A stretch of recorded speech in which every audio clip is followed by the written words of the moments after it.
Hello, everyone. This is Jamie Flinchball. Welcome to another episode of People Solve Problems. I've got an old friend of mine, Andy Bailey, with me today. He's the founder of Petra Coach, of AlignToday.com, of Boundless.me. Andy is unapologetically direct, unwavering commitment, focused on results, and a coach advisor to countless companies. I'll say, I'm sure there's a count, but an awful lot. So, Andy, how are you today? Very good. That counts 147 as of this morning. So as an organization, we do that around North America, a little bit in Europe, and then a little bit in Central America. And personally, I've worked with over 100 companies directly. So we're about 1,000 as an organization. I got about 100 under my belt.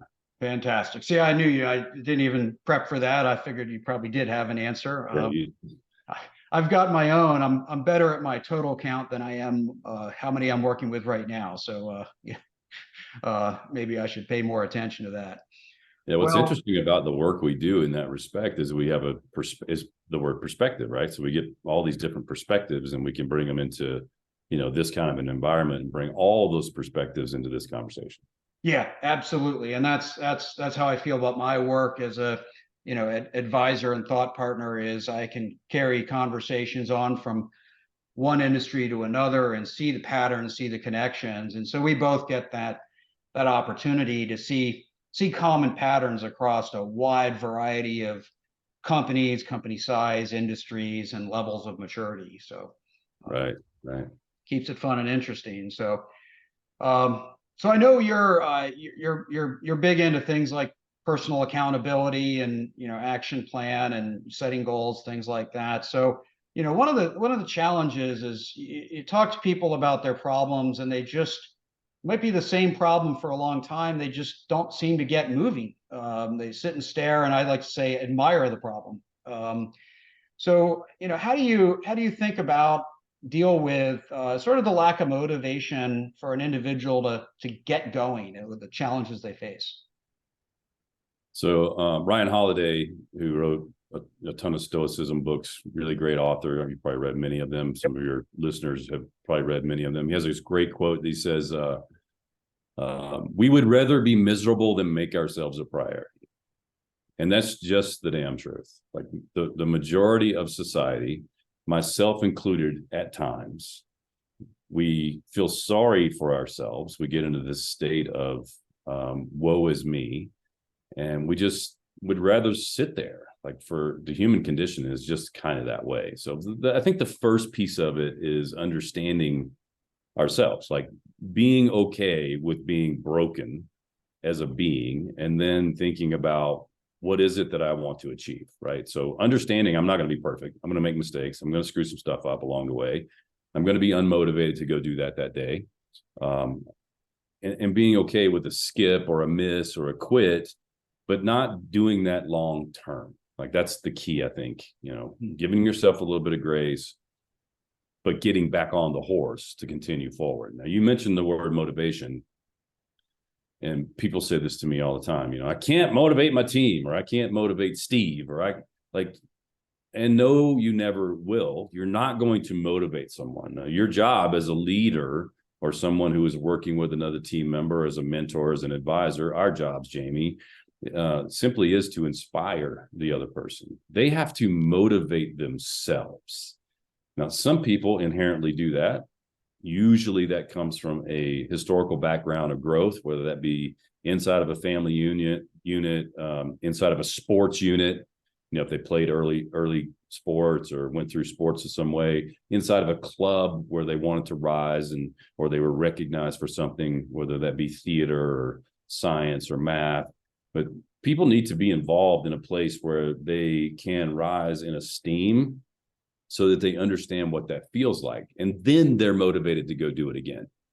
Mm-hmm. So as a leader, part of our jobs is to figure out how to inspire someone to go from, level 1 to level 1.1, and then go, hey, man, you went to 1.1. How did you do that? I did this, and that is some cool shit. Let's keep doing that. And then it's 1.2. I think sometimes as leaders, we also expect people to go from 1 to 10. Mm-hmm. And that's not the path. Frankly, Right. that's not the path you and I took. Yep. That's not the path anybody successful takes. It's always 1.1, 1.2, 1.3, 1.4, back to 1.2, up to 1.5. Like there is no shortcut for that. So the key here, I think, is motivation has to be with self first. And our job is to inspire. And that's a whole nother conversation. But how do we inspire an individual or a team to come together for the greater good? Yeah, I think that's great. There's a couple of phrases that come to mind that I use. One is sort of one heart, one mind at a time. And that is the point that it's still a very individual work. You got to find that motivation for that person. And sometimes it's not the same motivation of the team. Another is I use the phrase relentless patience, and it relates to your 1.1 versus 10. It's relentlessness to be moving forward. It's patience to get to the 10, right? So not everybody's going to get to the 10. Not everybody's going to get there at the same time. But are you moving in that direction? That's the relentlessness. So I think that's pretty fundamental. And then you also, as a big part of what you just said there is sort of taking further inspiration from the progress. Right. There's a quote, I think this is from Atlas Shrugged, that said, "There's nothing motivates like accomplishment." Yeah. Something to that effect. And so the point is, you see accomplishment in your peer or in yourself, and it just motivates you to take that next step. And a lot of sort of personal journeys, like personal fitness, that's the cornerstone of that, right? Celebrate the accomplishment to then motivate you to take the next hard step. And it's usually what we're talking about here is doing some of the hard work that needs to be done. I mean, just go outside and cut your front lawn, right? It's the same thing. We would go out and cut our grass. I used to, back when I was really, really young, I think every entrepreneur at some point had a landscape business. Really, they just cut people's grass. And I did that. But, you do your first strip, you don't see a whole lot. You got a ton of work left, and then strip by strip by strip by strip. But you can visualize the progress as it's actually happening. And that's the gap. Yep. It's difficult when you're doing thinking tasks many times for you to visualize the progress. Right. That 1.1 to 1.2 to 1.3 type progress. And I think leaders, managers, supervisors, part of their DNA needs to become recognizing that progress. Mm-hmm. Yep. Because it's hard to see.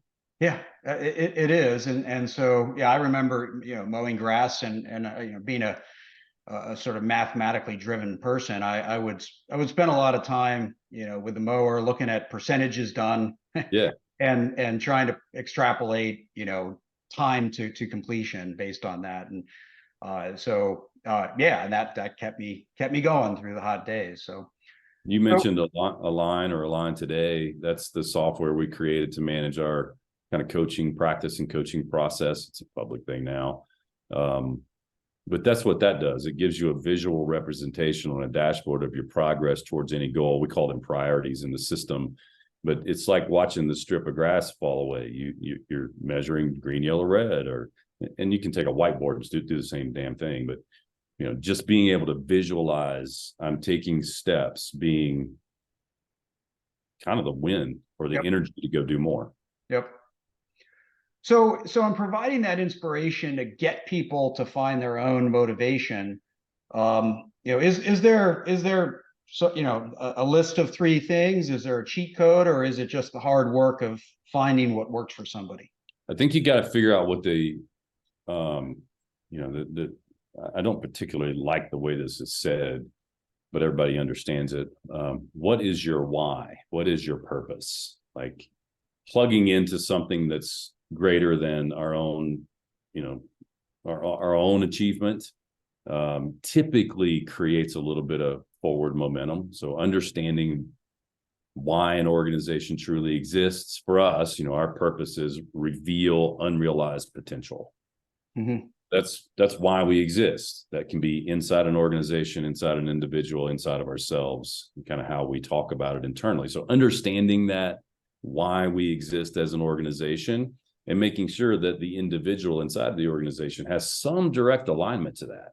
Meaning, they believe in that and they get energy from why we do what we do. So that's kind of a base layer, probably overused euphemism, purpose and why, but I think there is some truth to that. I know it's true inside our organizations and the ones that we work with to create this concept and to work this concept.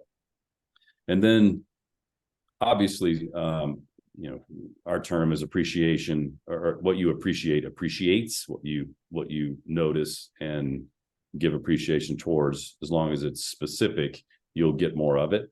We work with an organization that has trouble getting the people on the front lines to come to work on time, and they have to start the damn line. Right.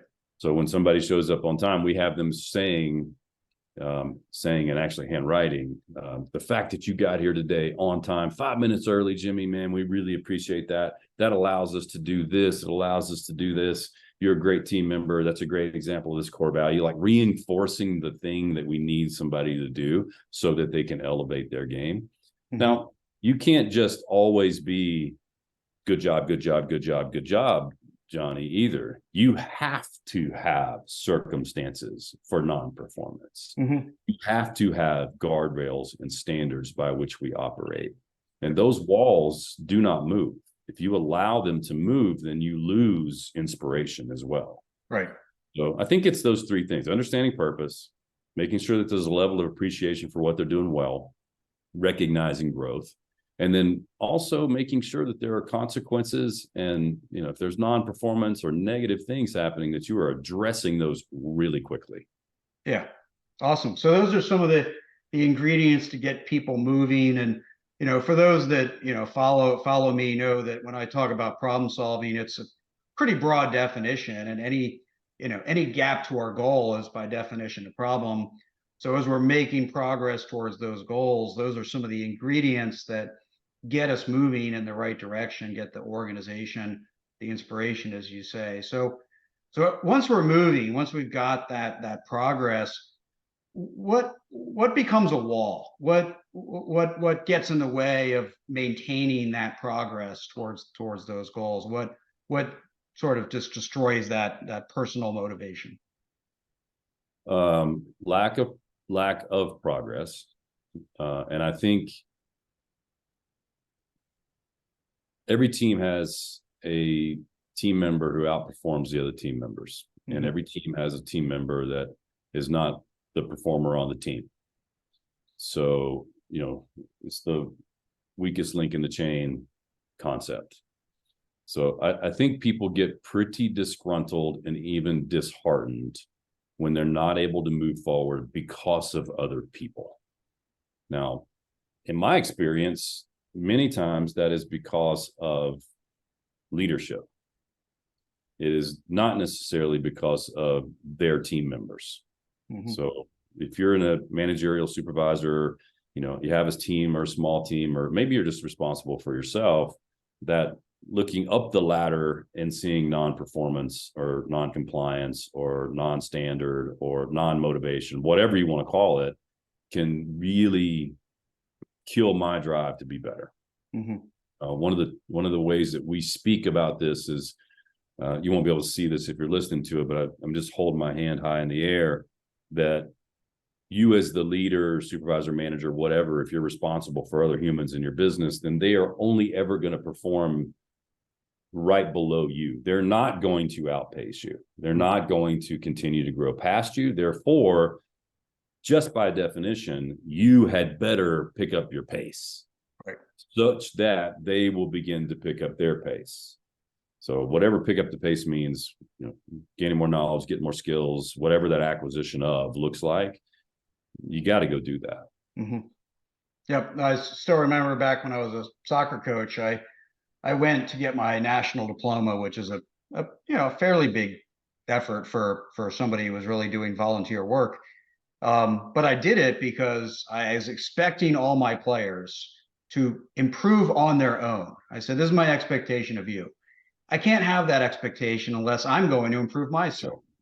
And so whether I needed the week long of training or not was sort of less important than the fact that I was demonstrating I'm going to try to go get better. I expect you all to go self-improve as well. And there's a great word when for the person who expects it of others but won't do it themselves. It's called a hypocrite.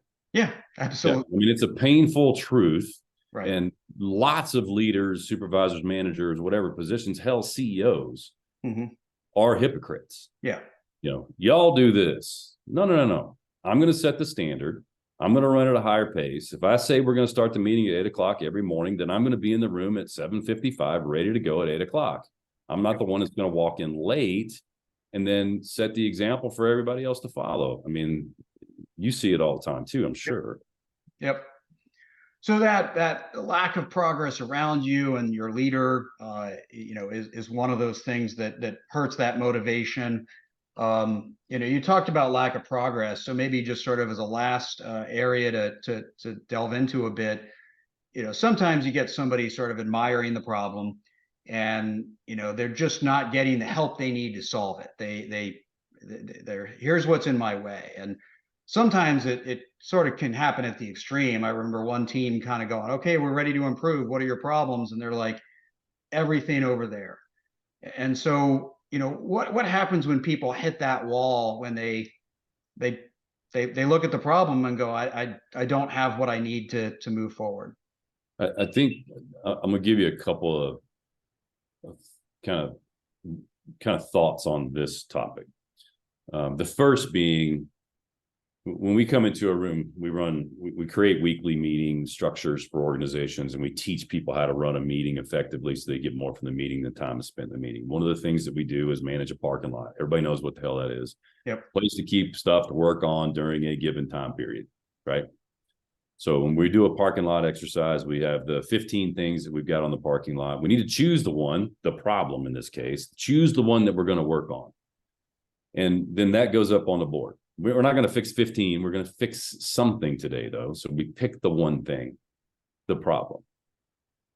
Rather than focusing on the problem, we have them define what is the outcome that we want in this given time from the focusing on the problem.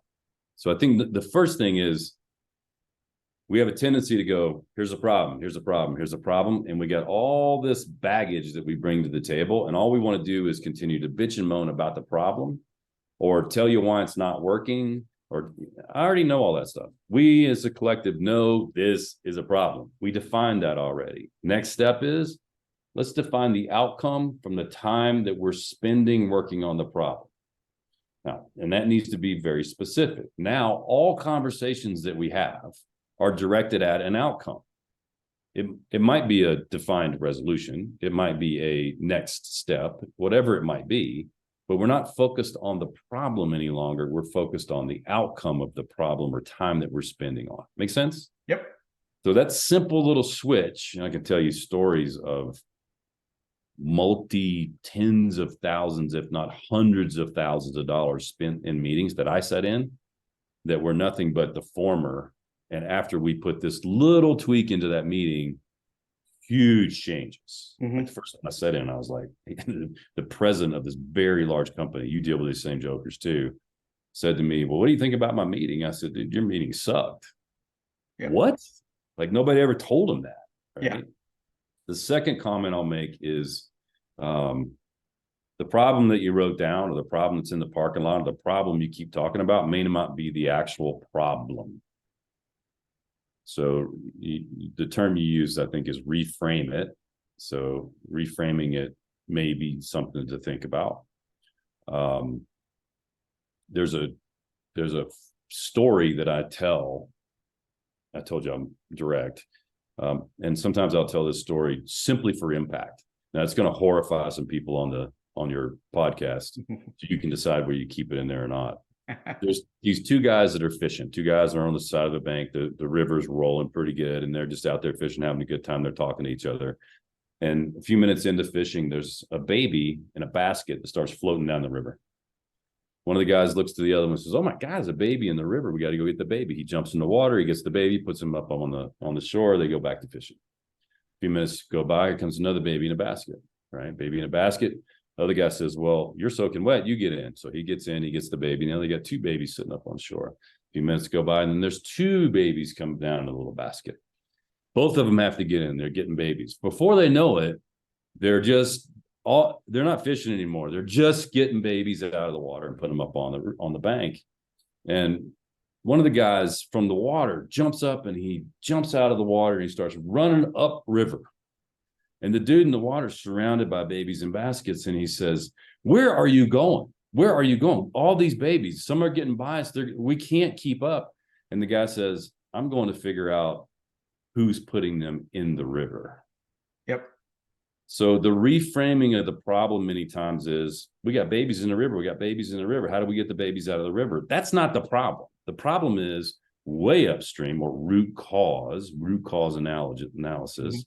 What the hell's causing the problem? Go work there. Yep. Yeah, and that's it's definitely I don't use that example, but that is nobody would use my but that is exactly, sometimes the work we have to do is we spend all our time dealing with the symptoms. We never actually solve the problem. And some of it is, we're so enamored with the symptoms, the babies in the river, we never even think to run upstream and solve it. And we're also just not confident that once we do it, we're going to find anything we can do anything about. So it's a constant struggle for people. But, fundamentally, it's really the only way to make progress. Right. As so many organizations spend, hey, I'm running really hard on the treadmill, and I'm afraid what happens if I stop. Well, also what happens if you keep going, and usually not good things. So you really need to get back and solve that for us. So great stuff, Andy. I know your experience working with really tough organizational challenges, really articulate about how to move an organization forward, and so I really appreciate your insights. One last thing is, where can people find you? Come to Boulder, Colorado. I live in Boulder, Colorado. No, just go to the web, Petra, Petracoach, petracoach.com. I'm on there. My direct email is on there as well. You're more than welcome anytime to reach out. Fantastic. Well, really appreciate it, and be well. All right. Good to see you, brother.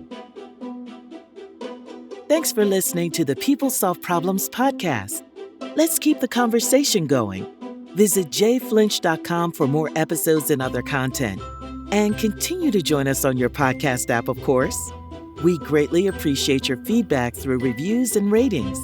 Consider expanding your understanding of problem solving with Jamie's book, People Solve Problems: The Power of Every Person, Every Day, Every Problem. Available on Amazon. Until next time, keep learning, innovating, and solving problems.